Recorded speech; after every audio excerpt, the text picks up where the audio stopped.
এক বনে বাস করত এক শক্তিশালী সিংহ, কিন্তু তার মনে কোনো আত্মবিশ্বাস ছিল না। তাই জঙ্গলে সবাই তাকে সব সময় বোকা বানানোর চেষ্টা করত। একদিন একটা হরিণ এসে সিংহকে বলল, মহারাজ, আপনি কি অসুস্থ? দিন দিন আপনার শক্তি কেমন কমে যাচ্ছে। আপনি কেমন যেন বৃদ্ধ হয়ে যাচ্ছেন। হয়তো আপনার পক্ষে রাজ্য সামলানো এখন আর সহজ নয়। আমি বলি কি মহারাজ, আপনি এখন অবসর গ্রহণ করুন। আমাদের মধ্য থেকে কাউকে আপনি রাজা বানিয়ে দিন। কি বললি? আমাকে কি তোমার দুর্বল মনে হয়? আচ্ছা হরিণ, বলো তো, সত্যি কি এখন আর আমাকে আগের মতন শক্তিশালী দেখায় না? বিষয়টা তো সত্যি ভাবার। আমি যদি দুর্বল হয়ে যাই তাহলে রাজ্য কে সামলাবে? তোমাদেরকেই বা কে রক্ষা করবে? ঠিক আছে হরিণ, তুমি এখন যাও। সিংহ বিষয়টা নিয়ে ভাবতে শুরু করে। শিয়াল ভাইয়া, তুই আমাকে যা যা বলতে বলেছিলি আমি সবই সিংহকে বলেছি। তা কি বলল ওই সিংহ? ও কি জঙ্গলের রাজত্ব ছেড়ে চলে যাবে? কাউকে কি দায়িত্ব দেবে জঙ্গল সামলানোর? শোনো, তুমি আমার জন্য একটু সুপারিশ করো। আমার বয়েই গেছে। আমি কষ্ট করে সিংহকে সিংহাসন ছাড়া করব, আর তুমি কিনা রাজার ভার নেবে? তা তো কখনো হতে দেওয়া যায় না। আরে শোনো, তোমাকে আমি আমার মন্ত্রী করব। তুমি সব সময় আমাকে পরামর্শ দেবে কোনটা ঠিক আর কোনটা ভুল। এবার খুশি তো? হ্যাঁ হ্যাঁ, এবার অনেক খুশি। আচ্ছা শিয়াল ভাই, আমি এখন যাই। আমি তোমাকে সবকিছু জানাবো ক্ষণে।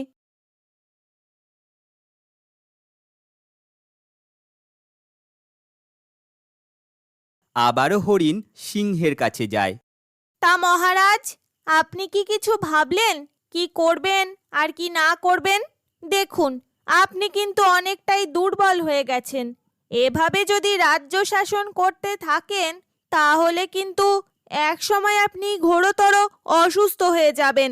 তখন আপনার সেবা যত্ন কে করবে বলুন তো মহারাজ? আসলেই হরিণ, তুমি ঠিক কথাই বলেছ। আমি কাল থেকেই ভাবছি যে কি করা যায়। আমি যদি এই রাজ্যটা ছেড়ে চলে যাই তাহলে রাজ্য শাসন কে করবে? আমি যদি এই জঙ্গল ছেড়ে চলে যাই তাহলে পাশের জঙ্গলের সিংহরা দখল করে নেবে। তখন তোমাদের কি হবে বলো হরিণ?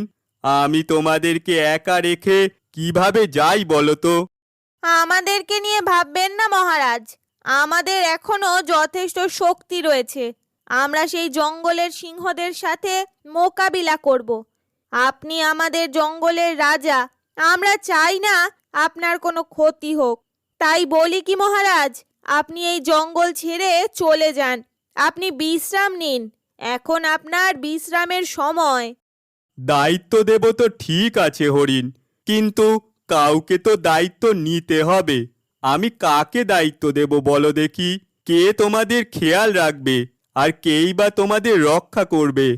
আপনি ভাববেন না মহারাজ, আমার একটা বন্ধু আছে, কানু শিয়াল। ওর মাথায় অনেক বুদ্ধি। ও আমাদের জঙ্গলটাকে ভালোভাবে সামলাতে পারবে, আমাদের সবাইকে রক্ষা করতে পারবে। আমি বলি কি, আপনি ওকে রাজা ঘোষণা করুন। ঠিক আছে হরিণ, এত বড় কঠিন সিদ্ধান্ত নেওয়ার আগে আমার জঙ্গলের কিছু পশু পাখির সাথে কথা বলা উচিত। না মহারাজ, এসব কিছুর কোনো দরকারই নেই। জঙ্গলের সমস্ত পশু পাখিরা চায় যেন আপনি অসুস্থ হয়ে মারা যান। যদি তারা আপনার ভালো চাইতো তাহলে তারা বলতো যে আপনার এখন বিশ্রাম নেওয়ার সময়, যেমনটা আমি বলেছি মহারাজ। কারণ মহারাজ, আপনার শক্তি এখন অনেকাংশেই আগের থেকে কমে গেছে। তারপরে হরিণ এসব কথা বলে সেখান থেকে চলে যায়। এমন সময় উড়তে উড়তে টুনি আসে সিংহের কাছে। এ কি টুনি, এমন সময় তুই আমার কাছে এসেছিস কেন? তোরা কি একটুও আমাকে বিশ্রাম করতে দিবি না? এইসব কি বলেন মহারাজ? আমি আপনার কাছে এসেছিলাম কারণ আমার আপনার সাথে একটা খুব জরুরি বিষয় নিয়ে কথা বলার ছিল। এই কথাটা যদি আপনি না জানেন তাহলে আমাদের জঙ্গলের সর্বনাশ হয়ে যাবে মহারাজ। কি হয়েছে টুনি? আমাকে খুলে বল তো তোর মনের কথা।